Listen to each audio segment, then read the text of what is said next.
मित्रों नमस्कार, मैं आनंद राज आपका आपके प्रिय YouTube चैनल रेल मदद पे स्वागत करता हूं।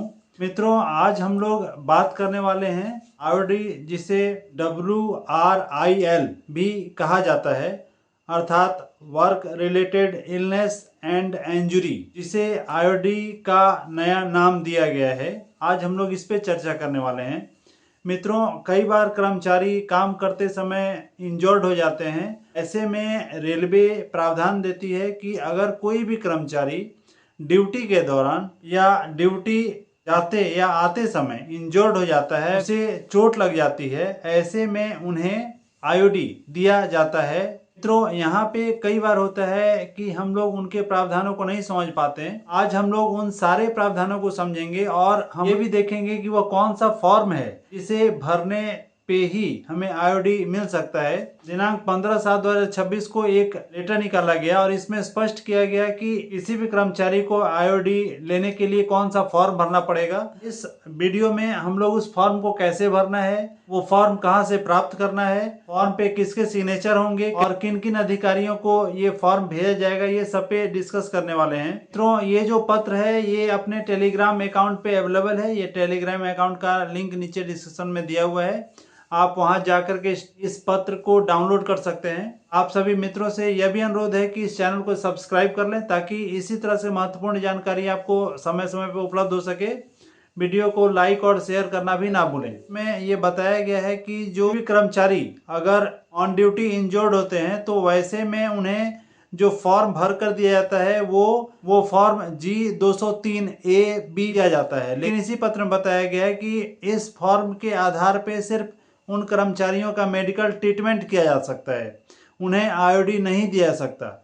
और यहाँ पे यह भी बताया गया है कि अगर कर्मचारी को आईओडी लेना है तो उसे G242F/A भरना पड़ेगा और इसका प्रावधान IRMM वॉल्यूम 2 के पेज नंबर 288 में है। जिन कर्मचारियों को आईओडी दिया जाता है उन कर्मचारियों को 3 भागों में बांटा गया है। इसमें पहले कैटेगरी में वो आरपीएफ या आरपीएसएफ को छोड़ करके बाकी सारे कर्मचारी आते हैं और इसमें इस कर्मचारी को आईओडी दिया जाता है। उन कर्मचारियों को अगले 6 माह तक उनका जो पूरा वेतन और उनका भत्ता जो भी है वो सब उनको दिया जाता है। अगर उसके बाद भी कर्मचारी ठीक नहीं होते हैं तो उनको अगले 12 महीने तक हाफ पे दिया जाता है। दूसरे प्रकार का जो आईओडी है वो आरपीएफ या आरपीएसएफ के अधिकारियों के लिए दिया जाता है। अधिकारियों को ये आईओडी दिया जा रहा है, उनको अगले 6 माह तक पूर्ण वेतन और भत्ते दिए जाते हैं। अगर उसके बाद भी कर्मचारी ठीक नहीं होता तो उनको अगले 24 माह तक केवल पूर्ण वेतन दिया जाता है। और तीसरे भाग में जहां आरपीएफ या आरपीएसएफ के कर्मचारी इंजर्ड होते हैं तो वैसे में उनको जब तक कर्मचारी स्वस्थ नहीं होते हैं तब तक उनको पूर्ण वेतन और पूर्ण भत्ते दिए जाते हैं। कोई भी कर्मचारी अगर इंजर्ड हो जाते हैं तो जो फॉर्म भरना है वो G242F/A भरना है। इसके 3 अलग अलग फॉर्म है। जो पहला पार्ट है वो कर्मचारी के तरफ से या कर्मचारी के द्वारा भरा जाएगा। दुर्घटना की तारीख, दुर्घटना का समय, दुर्घटना कैसे हुई, कर्मचारी का नाम, उसका पद नाम, विभाग, उसकी आयु, लिंग, वेतन पे, पीएफ नंबर, सारा कुछ लिखते हुए कर्मचारी डेट दे करके या तो खुद साइन करेगा या फिर अंगूठा का निशान उससे लिया जाएगा। इस फॉर्म का जो दूसरा भाग है वो 2 पार्ट में है, पार्ट 1 और पार्ट 2। पार्ट 1 जो है वो रिपोर्ट है जो कि भरा जाएगा किसी विटनेस के द्वारा। उसमें कर्मचारी का नाम, उसके फादर्स का नाम, designation, PF number, department, age, sex, payment, जो एक्सीडेंट हुआ है उसका डेट, टाइम, प्लेस, उसका डिटेल ऑफ इंजरी, मतलब सारा कुछ भरते हुए यहाँ पे 2 विटनेस का साइन लेंगे।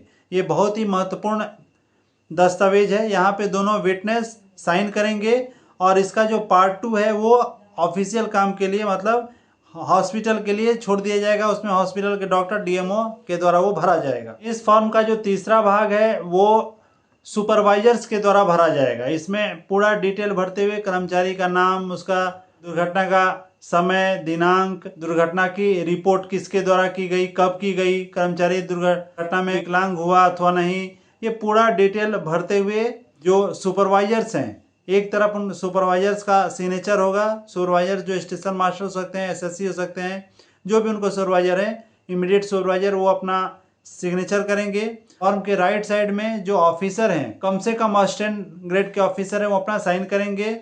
ये जो पूरा फॉर्म है वे कम से कम 2 प्रति में भरा जाएगा। एक प्रति हॉस्पिटल है, हॉस्पिटल चला जाएगा, दूसरा प्रति जो है वो जो सुपरवाइजर्स या जो डिपो है या जो स्टेशन है वहां पे रखा जाएगा। जैसा कि हम लोग जानते हैं ये काफी महत्वपूर्ण दस्तावेज है। अगर इसे सही समय पे सही ढंग से भरा जाता है तो कर्मचारी को बहुत लाभ होता है, और जब तक कर्मचारी ठीक ना हो तब तक कर्मचारी रेलवे अकाउंट पे रह करके अपना ट्रीटमेंट भी कराता है और उसे पूरा वेतन और भत्ता मिलता है। तो इसी तरह की महत्वपूर्ण जानकारी के लिए इस चैनल को जरूर सब्सक्राइब करें। धन्यवाद मित्रों, बहुत बहुत धन्यवाद।